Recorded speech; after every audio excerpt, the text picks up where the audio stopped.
Yeah, so for the fourth video now, we have thought about like doing little New Year's traditions around the world, and we have chosen 4 countries, and yeah, we will explain you the most important parts of each tradition of New Year's Eve, and at least the ones that were more interesting for us also, maybe. Yeah, I think so. And we hope you enjoy a lot, and also that you learn something new. So 3, 2, 1, go!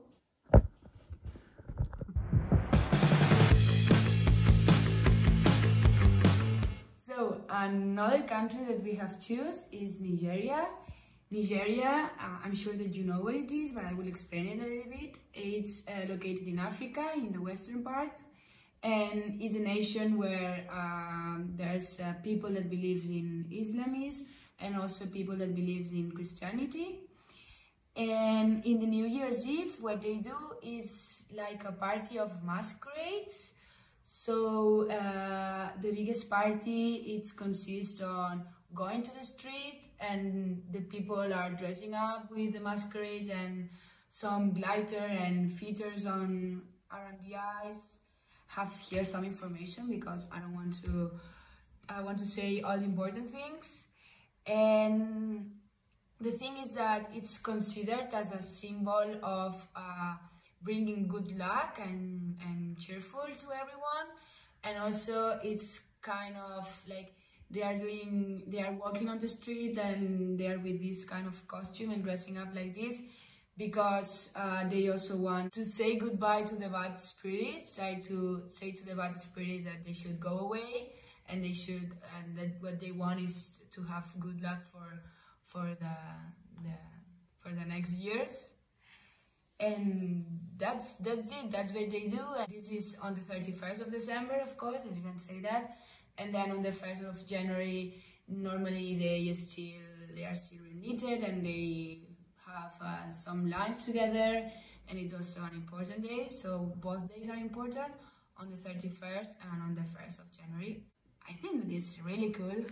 I want to go there.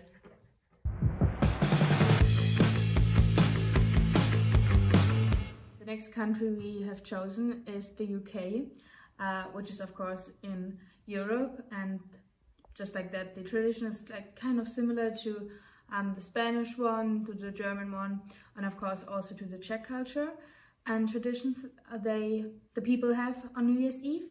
Quite normally it is that the people hold each other's hands and sing a song together, and the song is a very old Scottish one, and it's called, I cannot pronounce Scottish words, it's like Auld Lang Syne, I think, and it roughly translates with time goes by, so like the time moves.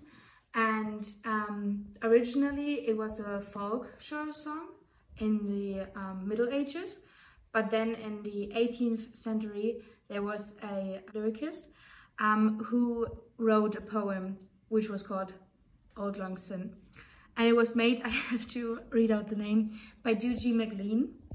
Yeah, and as I said, he's a Scottish man.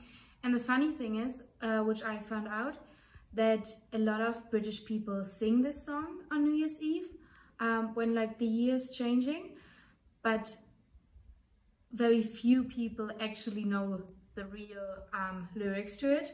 So I have written down the chorus, and it's roughly translated: the time goes by, which is why, the time goes by, and we will take a cup of something to drink, I think.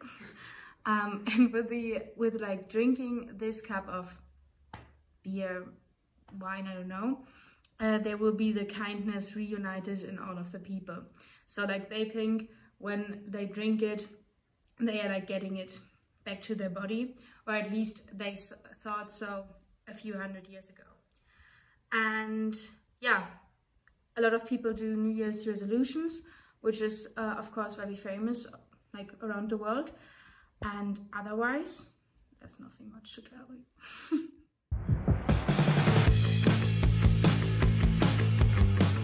So Canada, there's not a big difference compared to UK, what they do on New Year's Eve, on the 31st of December, is you have like two options. The first option is they organize small gatherings with friends and family in private houses, and they cook all together, and then they finish the dinner with some sparkling wine or champagne. And then you have the other option that is for outdoors. So you can go to the street because you will find a lot of like live music, entertainment, and one thing that is really cool is that they have fireworks. And so there are a lot of fireworks on the street, and it's like a very big show, and it looks like it could be something common. And here in Europe, I would say that it's kind of common, but in Canada, as far as we know, it's something like really big, and I think it would be nice to see it.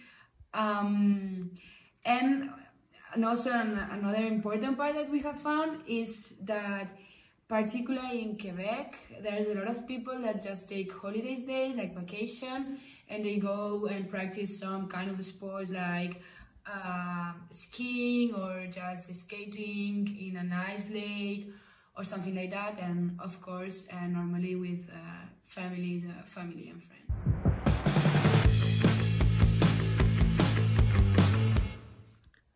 So, and the last and fourth country we have chosen for this little video is China.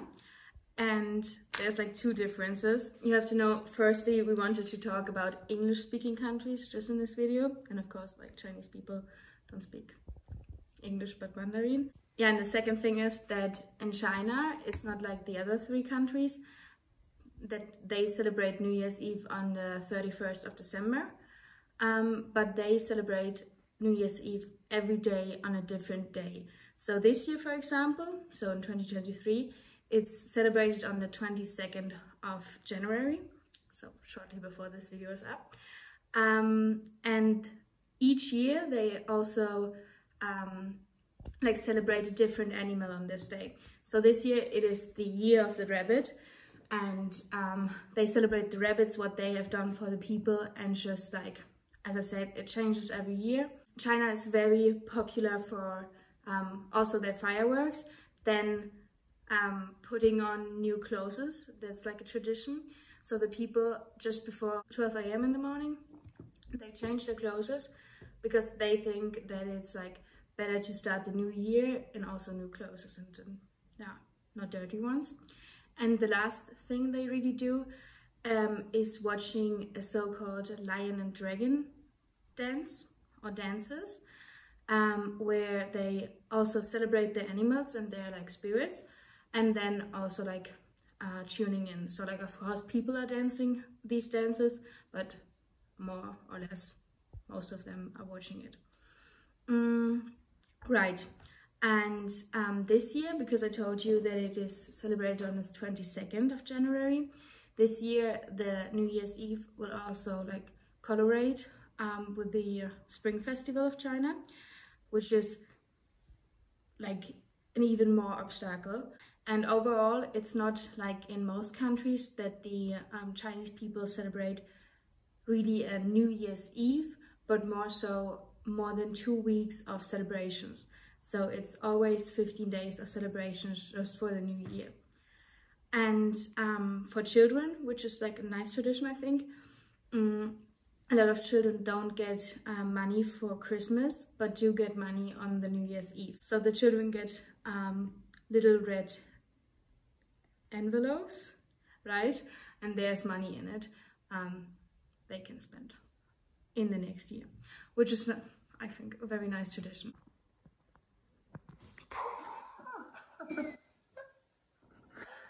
So we hope that you enjoyed the video, and as we have studied in the beginning of the video, that you have learned something new, and that you maybe can comment this new information with your friends, or of course in the conversation classes if you want to. And of course you can write down in the comments what have you done for New Year's traditions, and which kind of resolutions do you have for this year? Yeah, will be a pleasure to listen to you. Okay. See you. Bye. See you in February.